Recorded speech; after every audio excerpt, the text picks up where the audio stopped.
Today's guest is Carrie Billy, president of AIHEC, American Indian Higher Education Consortium. Ms. Billy has been with us at Diverse for a number of years, and not saying with us as an employee, but we've often quoted and talked to you about things that are going on with tribal colleges and universities. So just for those in the audience that don't know you, can you kind of briefly tell us your story of your journey of how you got to this role? Great. Yate, thank you for inviting me to be here today. Ralph, I really appreciate it. And it's always exciting to talk about the tribal colleges.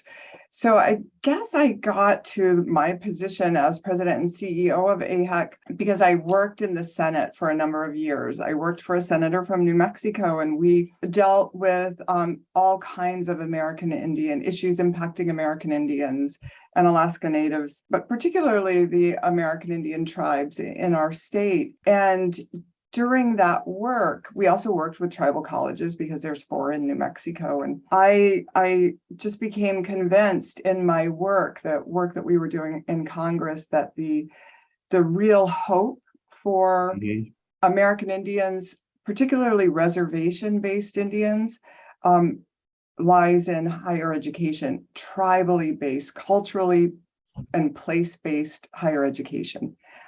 That's the future and the hope for our people, and that's the only place you can find that is at tribal colleges and universities.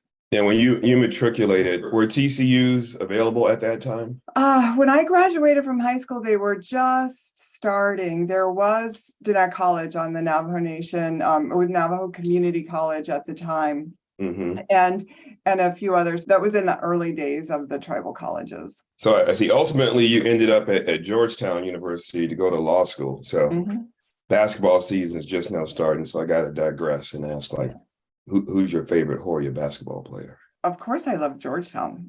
Always have. They were, when I was there, that was the height, Patrick Ewing and that group. So we were enjoying a lot of basketball games when I was in law school. So yeah, Georgetown and U of A. I am also a Wildcat.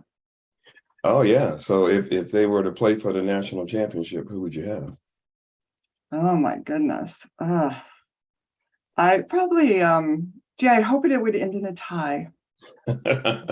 Yeah, it's okay. I don't want to put you on the spot, but yeah, no, that's a tough one. I think most people end up going with their undergrad school. That seems to be the one that. Yeah, I think law school has this way of really binding you together to the people you go to school with. So you feel those kind of relationships. So it's tough, but yeah, I love them both.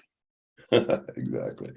I was reading about, the core mission of the TCUs, which is, and I'll read it here, which is to sustain tribal cultures, traditions, and languages while bringing education, social, and economic opportunities to American Indians. You were quoted once as saying, at TCUs, one of the things students learn that they don't get at other institutions is a focus on their identity and their self. So why is it so important to sustain tribal cultures, traditions, and language? Because that's who we are as people. And there is a saying and a belief that if we lose our languages, we lose our culture because it's so connected to who we are culturally, spiritually.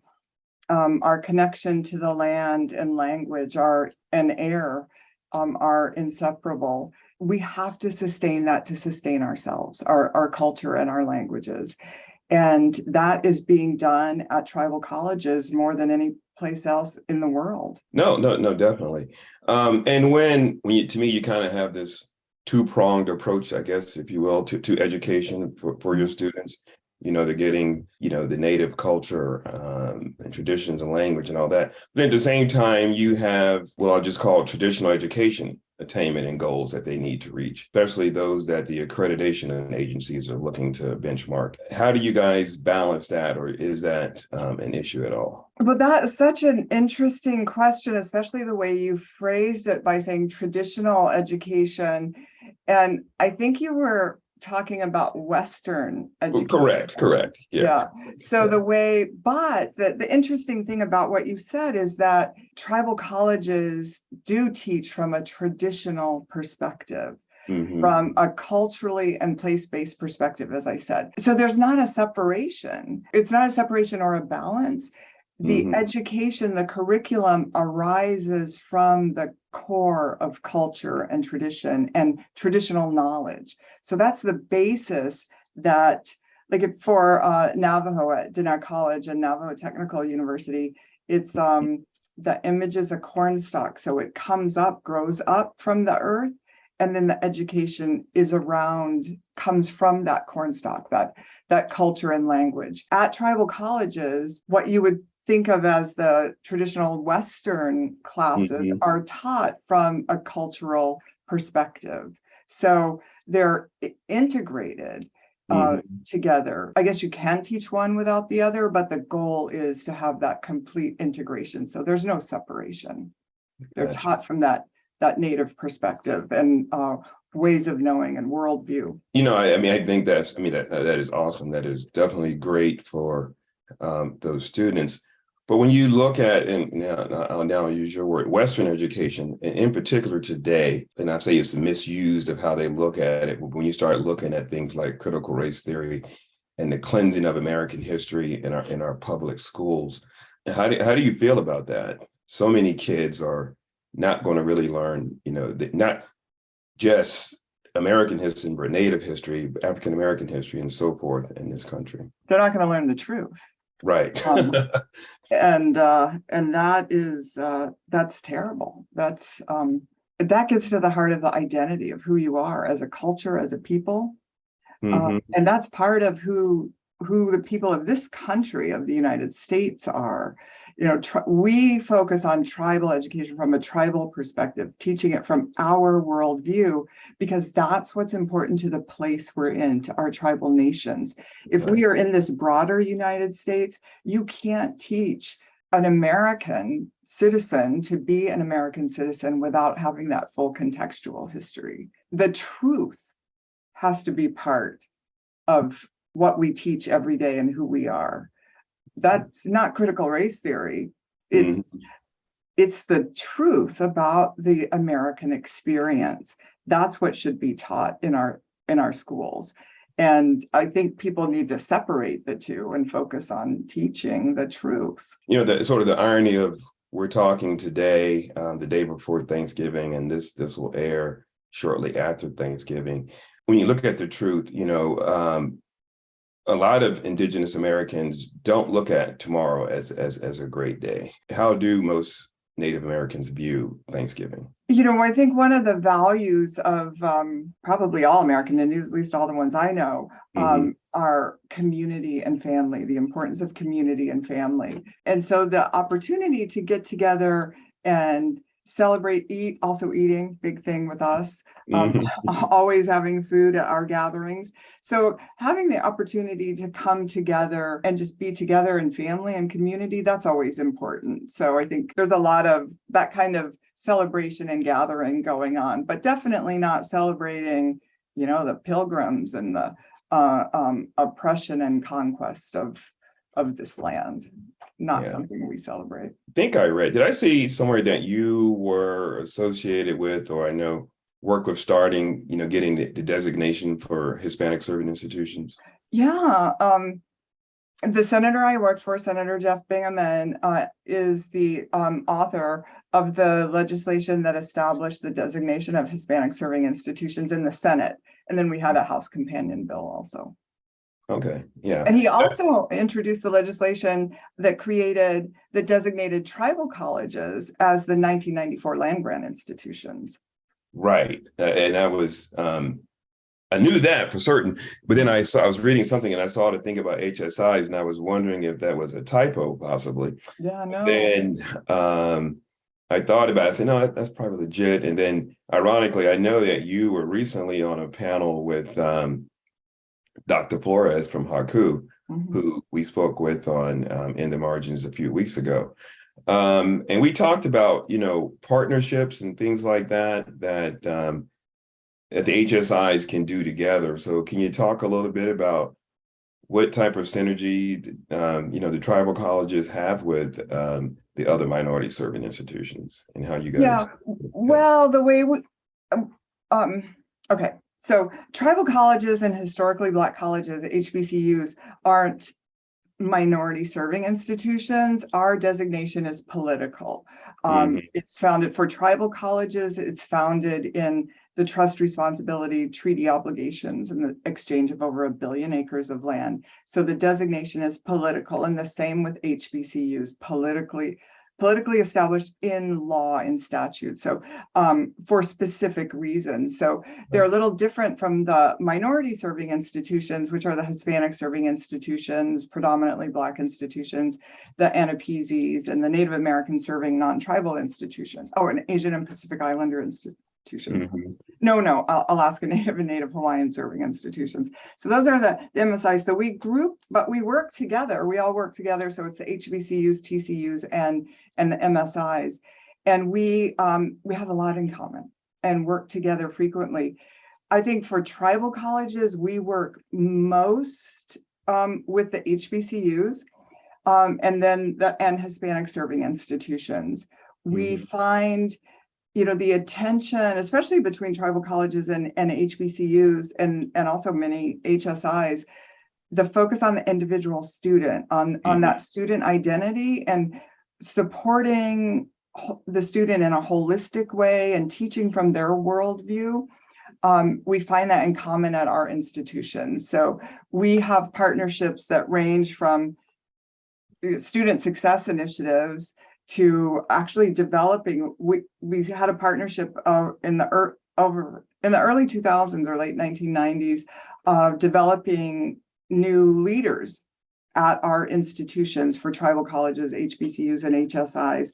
That was extremely successful in growing a cadre of American Indian, Black, and Hispanic institutional leaders, either presidents or deans and department chairs, that sort of thing. So, and we've worked on cyber infrastructure, IT initiatives, just a whole range of initiatives on any issue we find in common. So we found it we love to work with those institutions and find, just many areas of commonality. It's interesting. I was thinking back to the conversation had with Dr. Flores and some I've had with at HBCUs in regards to the big fight and talk now about all of the student loan debt forgiveness, which, for HSI students and HBCU students who take out a lot of those student loans, this was going to be seen as a good thing, helping them to, I don't want to say level the playing field, but when they do get out of school, or those that are already out of school, that they can,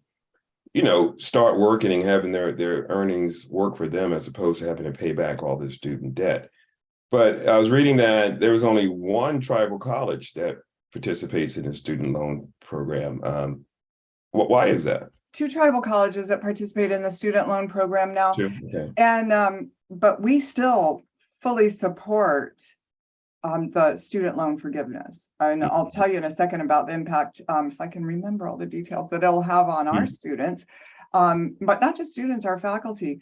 Everything doesn't have to benefit everybody to be good for this country, to lift all of us.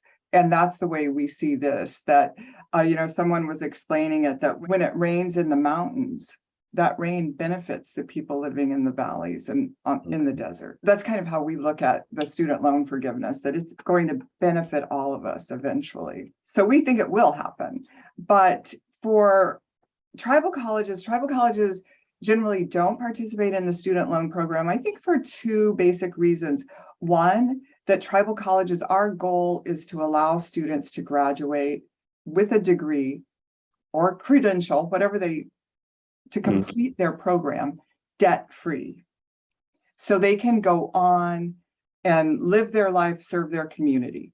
So that's our goal. So for that reason, tribal colleges try to keep tuition as low as possible. So right now, the average tuition at tribal colleges, either for an associate or a 4-year degree, a bachelor's degree, is just a little over $3,000, $3,060 for full academic year. So that's amazing.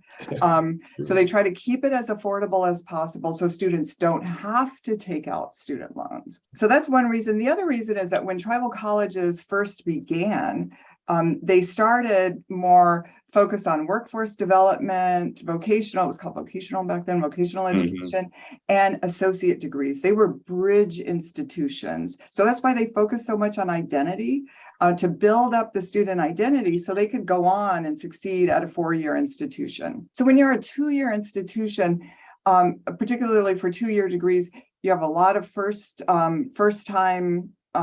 generation college students. And also there is very little lending in Indian country. I mean, when I grew up on the reservation, there weren't even banks. We didn't have banks. We don't have a lending, that kind of loan culture. And so it's just developing. So you have first generation students, but then you have your parents and grandparents, people who had no experience with loans.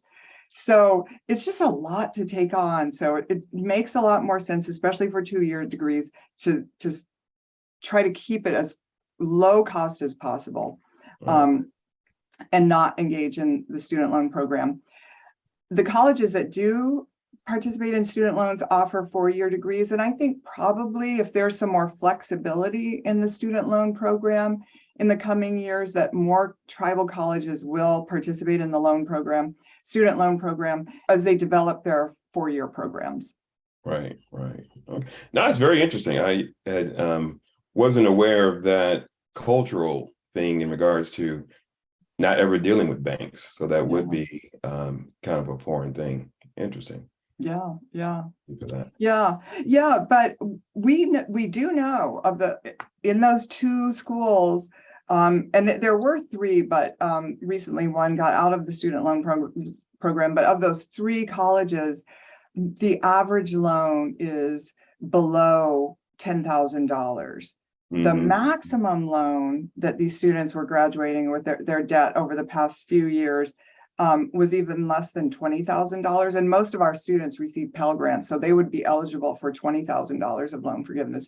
So virtually all of the student loan debt that anyone who went to a tribal college and incurred student loan debt would be wiped out with President Biden's plan. Huge impact on them because of the small amounts of their loans. But it's not just the students who would benefit. Many of our faculty and staff at tribal colleges have student loans. So they would also benefit from the loan forgiveness program. I want to talk, just gonna go back, some people feel like the pandemic is over.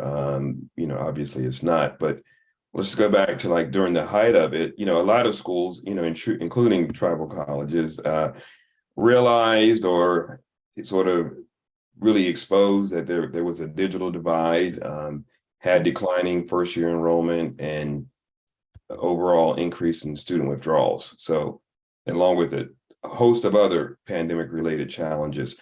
So how did TCUs weather the storm, and how are your schools better for it today? Well, overall, the COVID-19 pandemic impacted Indian country probably worse than anywhere else in this country. It hit us where most important are in our essence, in our core, which is in our relationships. We lost so many people, so many native language instructors, teachers, just community members, grandparents, families. Had a devastating impact on Indian country. And it's sometimes hard to even imagine how we will ever recover emotionally and mentally from the almost never-ending sense of loss. So it had a tremendous impact. And tribal colleges, I think if you ask a tribal college president today, what's your number one priority, they would say the mental health needs of our students and our faculty and staff. We're still dealing with trying to grapple with the challenges of COVID. But one thing that it has done is open up tribal higher education, place-based, culturally based higher education to many more American Indians and Alaska Natives than ever had access before. And so that's a good thing. We know that going into the pandemic, because of a study that we just happened to be doing, or that we happen to have conducted, that was funded by the National Science Foundation, that going into the pandemic in March 2020, tribal colleges had the slowest internet access at the highest cost, using the oldest equipment of any group of institutions in this country. a third of our institutions had less than 100 megabits per second of internet access, Wow. which is crazy slow. Yeah. Most of Indian country didn't have access to internet from home. And our colleges were asked to switch from offering almost exclusively in-person Right. courses to online in 2 weeks, with no infrastructure in place. But we did it mostly. One tribal college did have to close for a semester because they weren't able to do distance education. Some did distance education in the beginning, that old way where you remember that mail order kind of distance ed. They actually set up bus services, fleets of vans that would take the assignments to the students' homes and then go and pick them up. Or they could drop them off, and they converted old mailboxes to use them as drop-off places for homework. So the what's the word? Resourcefulness. I'll say that I was reading that some of the schools, as one school I was reading about, I think they were using drones to drop off and pick up assignments. They were trying it. I don't know how well it worked. We'll have to check Right. in and see. But yeah, that's the fun things for students were going on like that, the drones. Yeah, and there's one quote that one of our presidents, President Russell from Jeanette College, says that they surveyed their students and asked, do you have internet access at home? All these students answered yes. And so they delved a little further and asked these students, well, what kind of internet? How do you have internet access out there? And so it turned out they actually leave their home, go walk, a half mile up to the top of a mountain. And then when they get up to the top of the mountain, then they turn their phones on and they have internet access because they have that direct line of sight for a wireless connection. Who else would say, yes, I have internet access at home? That was their norm, right? Yeah. That's just what you do. Go to all that trouble to get the access, but it's not like the kind of access that we have at home where we just turn it on and it's there. But it is improving, and that's the one thing I think that, as I was mentioning, that through the COVID-19 relief funding, tribal colleges have been able to greatly expand their internet access. So it's not perfect, but the average speed is now around 700 megabits per second, that's good for a 2-year institution in particular. We have more colleges that have at least a gigabit, at least at their main campuses. So that's really improving. And so many are continuing to offer online education. Their students are gaining access at or near their homes. There's still a lot of setup of little sites, microsites, where students can go closer to their home to access the internet. But we also found that more and more American Indians and Alaska Natives who live in or near urban areas are now accessing higher education through a tribal college. Really? Yeah, so that's really cool. We have one, Tohonatum Community College.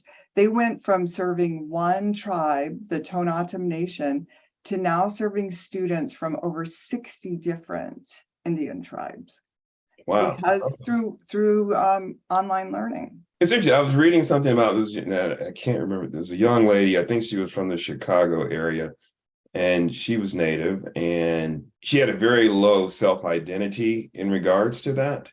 And then she ended up going to, I think it was Miami University in Ohio, where they had a large tribal presence there. And she came out, if you will, out of her shell. And she was saying it was because she got somewhere where she was exposed to other people like herself, because she wasn't getting that in the community that she lived in. So you saying that, I could see how that could really take off. It's really exciting. We know that about 70% of, or more than 70% of American Indians and Alaska Natives live in or near urban areas. And most tribal colleges are located on very rural, remote Indian reservations. So, the urban Indians weren't able to access a tribally, culturally based higher education until this new ability to expand through online learning came about. Totally digressing. It made me think about my high school football coach. He is Caucasian, white man, but he went to an HBCU. And I just thought that was like so weird, so fascinating. And I remember asking him one time, how did you end up going to Hampton University? He was like, it was the school closest to my home. My parents couldn't afford for me to go anywhere else. So I had to stay at home. So that was the school. So when I think about some of the native schools, tribal colleges rather, I know you have students that go there that aren't indigenous. So like, what is that percentage of students and faculty and staff that go and work at tribal colleges?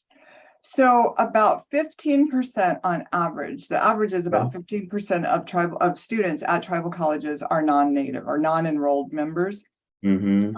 So tribal colleges, all but two are open door institutions. Well, all but three are open door institutions. They they're like community colleges. They're as I said, place-based institutions. They serve the entire community.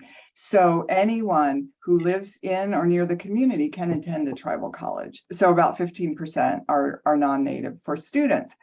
For faculty and staff, about 50%, a little less, like maybe 49%, the last time we did a survey of our faculty and staff are non-native. Okay. People who are living in the community or who've chosen to live in that community. Something else I wanted to talk about, and you kind of touched on it earlier, was student health. And in particular, I'm thinking about mental health. And it's definitely an area, that hits home for me. I have two daughters that are in college, and they both have, probably get mad at me putting their business out there, but, I have one daughter that suffered from serious anxiety related to COVID, and my other daughter is always under a lot of stress, and a lot of it is just self-induced, but to the point where, we've had to get them help to help mitigate those issues just so that they can succeed in college. So, you talked about student success, and that's one of the things that we've been talking a lot about this year on In the Margin. So, and ultimately, there are a lot of things that go into student success. So I wanted to know, what is it that your organization does or recommends to your schools in regards to mental health for students? At AIHEC, we've conducted two surveys, online surveys, on student mental health or the impact of COVID-19, the pandemic, on our students. And we just based on that survey, which, it's a survey, so not scientific survey. Right. Based on the survey, about a third, more than 30% of our students, more than 33% of our students are facing some type of mental health challenge. That's a lot of our students, huge percentage. And, our presidents see it every day in our faculty and staff, that just the stress of dealing with the challenges, the pandemic, and education, and also trying to work is just building up, as it is, with all of us. And also another thing about I think culturally, for American Indians, a majority or many, particularly on reservations, live in intergenerational homes. Right. So you have from babies to grandparents living in the same home. And when you're isolated there for long periods of time, there's, all kinds of stress from that, and trying to find a place to study. That's difficult. So there's just a lot of stress on our students and faculty and staff. So tribal colleges, the other thing they use their COVID relief money for was to try to address their mental health needs. Tribal colleges are very under-resourced institutions. The primary responsibility for supporting their operating costs comes from the federal government. So it's inadequate. It has been inadequate throughout the history of tribal colleges. So most of our schools don't even have health centers. They're not like universities where you can just go to the health clinic and then go to the mental health clinic as part of the health services. Those services just didn't even exist. But one thing the tribal colleges did right away was try to establish some type of mental health services. And the way most of them have been able to do it is through online mental health services. So a number do that. And it's been, at least so far, we believe, this is all very new, but that the students are reacting well to that kind of service, that they are finding, they're just more tech savvy, used to communicating through virtually. So they're comfortable with that. So that seems to be working. Others did try to establish like little mini health clinics and online or in-person health services for students and faculty and staff. But it's hard to find the providers, which is the main reason people move to online. They don't have the stable funding to continue that, the employment. So that's been a challenge, which we hope to address. But then they also do other things, like some of the tribal colleges set up daycare centers that would stay open. So student parents could take their students there, and little study tutoring centers. So they offered tutoring service at the daycare, so students could take their children there, so they could, have time away from them while they studied. Just doing more cultural activities. That was I think one of the biggest things about the pandemic was the loss of the cultural connection in activities. I always tell people, one student told me, just talking about their tribal college, this is typical.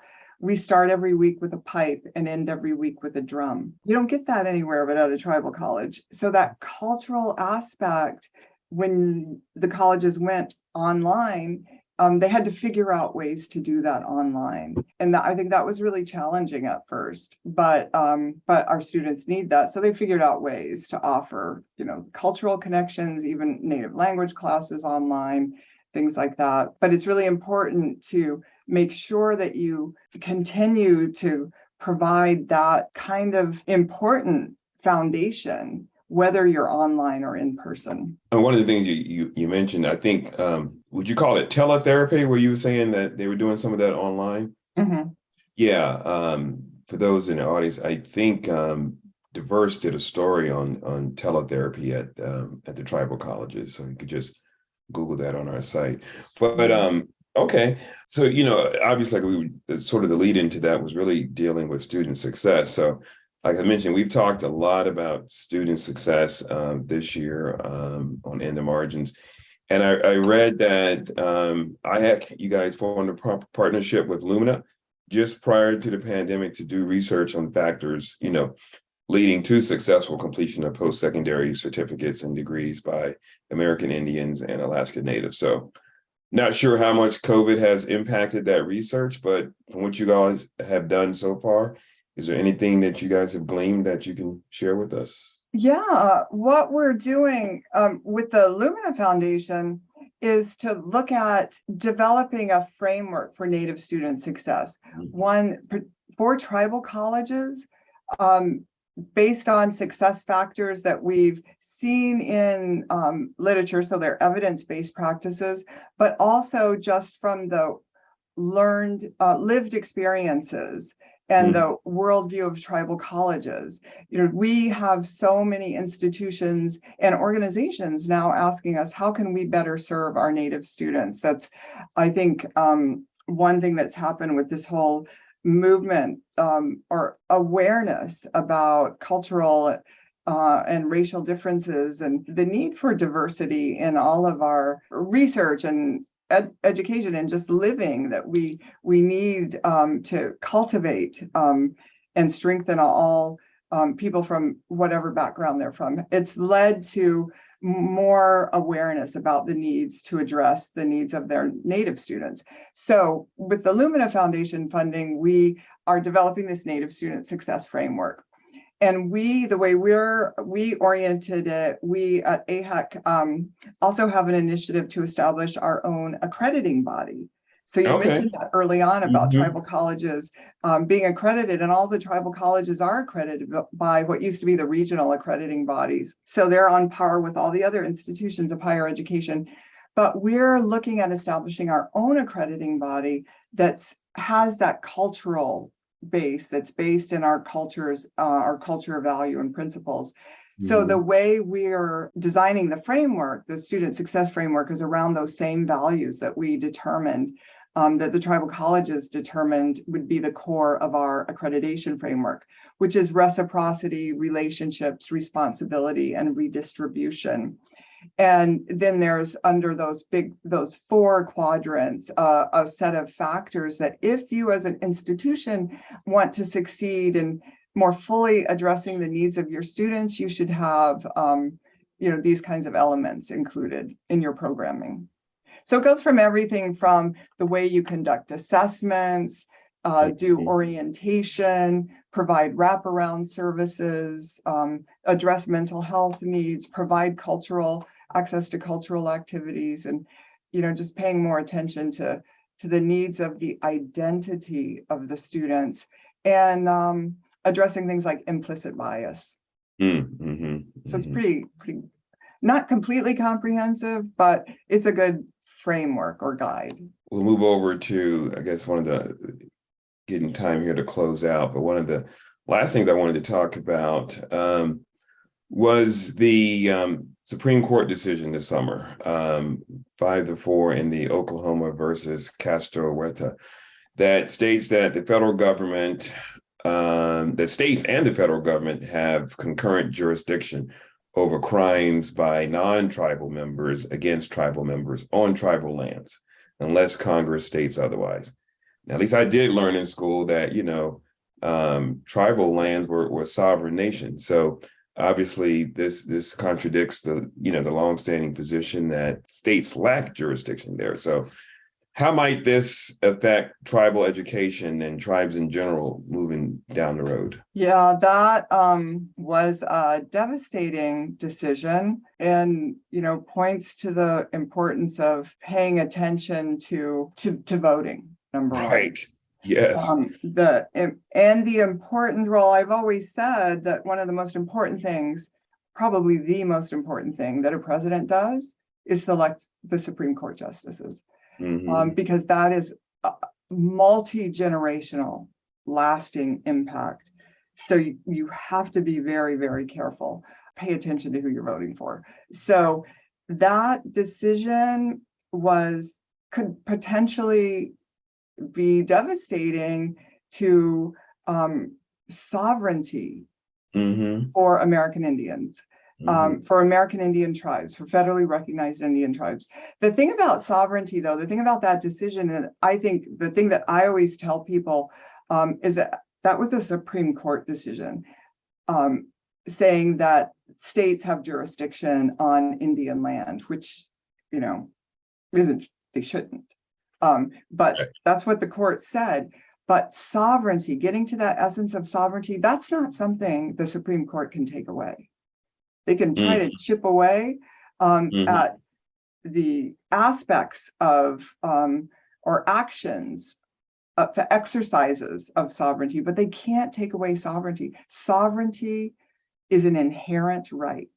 It's not granted in the Constitution. It's not granted by the Supreme Court. It's an inherent right of a nation. And these are tribal nations, and that sovereignty can never be taken away. You have a law degree. I am definitely a neophyte when it comes to that. But from what I read, at least of how it read, I mean, do you read this or understand it that basically the Supreme Court has made this decision, but if Congress passes a law that says otherwise, then that would be the law of the land? Is that accurate when I was reading that? Right. Yeah, I think so. And obviously that's the way with any of these decisions. True. Yeah. So again, importance of voting. So yeah, Congress could and should address that issue, clarify that issue. So this won't be the last decision on that issue. Just sort of in the same vein, I was reading, we did a story last year in Diverse talking about the missing and murdered Indigenous people, mainly women. Most of these cases are never solved. People aren't brought to justice. But when they are, they found that I guess 80% of the perpetrators have been white or non-Indigenous. So, this case will have ramifications, obviously, there as well. But how can you talk a little bit about that, the missing and murdered Indigenous people, and how that, affects the communities and education there? It's just unbelievable. And I'm glad it's getting more attention. Just the atrocities that have been practiced against or on American Indians and Alaska Natives, various ones. This is another horrible, just unspeakable almost thing that has been happening for some time. So you go to the reservation communities and see the signs of, they're just all over, of missing and murdered, gone, mostly, as you said, young American Indian women and girls. It's every community, every family's been impacted in some way. And, a generation of people who are disappearing. So many are mothers or have just been their daughters, family members, students, just robbed of their lives, the potential for living a good life, and being an important contributing part of their community. So it's really just devastating and just unconscionable that it was not covered by the news media and others for so many years, because this is not new. It's been going on for a while. Yeah, I mean, that I was reading that, and it was it's depressing, and it's definitely in the Indigenous community, and also it's happened in other communities of people of color in this country. So yeah, I was glad when that we shed light on it, and I had forgot about that story, which is I'm almost ashamed to say, but anyway, I picked up on it again, reading about it before we talked. So yeah, the tribal college students have done for years, have made a priority at their schools and tried to elevate the importance to try to get more attention to this issue. So, I always think that they've been, and I think that's the way it is a lot of times, that the youth, the young people are the ones who are our consciousness, who are keeping important issues alive and bringing them to the forefront. Yeah, no, I think you hit on a point. And so it's just had several conversations really just in the past 24 hours, and literally in a text exchange with someone probably 20, 30 minutes before we talked. And I think you kind of hit the nail in the coffin in regards to voting, and people really have to vote and pay attention to who they're voting for to help make some of this change. And I'm saying that to say, because they talk about the youth is what's making a difference in a lot of the elections today, so that's very poignant. Gosh, I don't, we're here to the end, and I don't want to end on such a downer, if you will, talking about, missing and murdered people. So I want to give you last words of anything you want to let the audience know about tribal colleges and universities that they may not be aware of. Even with us, we often don't give enough coverage to what you guys are doing. I think, to me, the most exciting thing, well, there's just so many exciting things going on at the tribal colleges. And like I said, a lot of it's led by these students, these young, vibrant, engaged students who are constantly curious and excited and talented and becoming our next poets and doctors and engineers and teachers and native language instructors who are, saving our people and our homelands. One thing that is so important is the impact tribal colleges have had on changing the demographics of our community and our people. Tribal colleges are nation builders. And if you look at what they're doing nation building, from providing the workforce to creating new jobs, but also to saving our languages. We've just completed some important research on the state of native language instruction at tribal colleges, which is our heart and soul, and figured out some new data, some things that are missing from a lot of our language programs that we need to put in place. There's a lot of work to do, but tribal colleges are there fighting and doing that good work and changing their communities one student at a time. And we invite anyone to go visit tribal colleges. As I said, they're open door institutions. They're great partners, really committed to serving their community, their place, their lands, and their languages. When you talk about languages, I'm going back to, things that I did learn in school, which now it sounds like, they're trying to take away. You made me think about, and I know you're from the Navajo tribe. It was the Navajo tribe, right, that provided the language that honestly probably really turned the events in World War II, you know. Yeah, the code talkers, the Navajo Code code talkers, talkers. yes, that's it. Yeah, yeah, they provided the communication, translating the orders during right near the end of World War II. And it was unbreakable code. The Hmm. Japanese were never able to break that code. So really important role that our Navajo code talkers, and there were code talkers from other tribes as well there. Okay. And it is another downer. It's sad because these were amazing men who for years could not even tell this story. It wasn't Right. declassified for decades. So we didn't know really for a long time. You know, they're passing away, they're in their 90s, but definitely just, you know, the best of who we are. And but we have new young kids coming up who are taking their place. So All right. Miss Billy, thank you again for your time. We really yeah. appreciate it. Okay. Well, thank you. Thanks very much.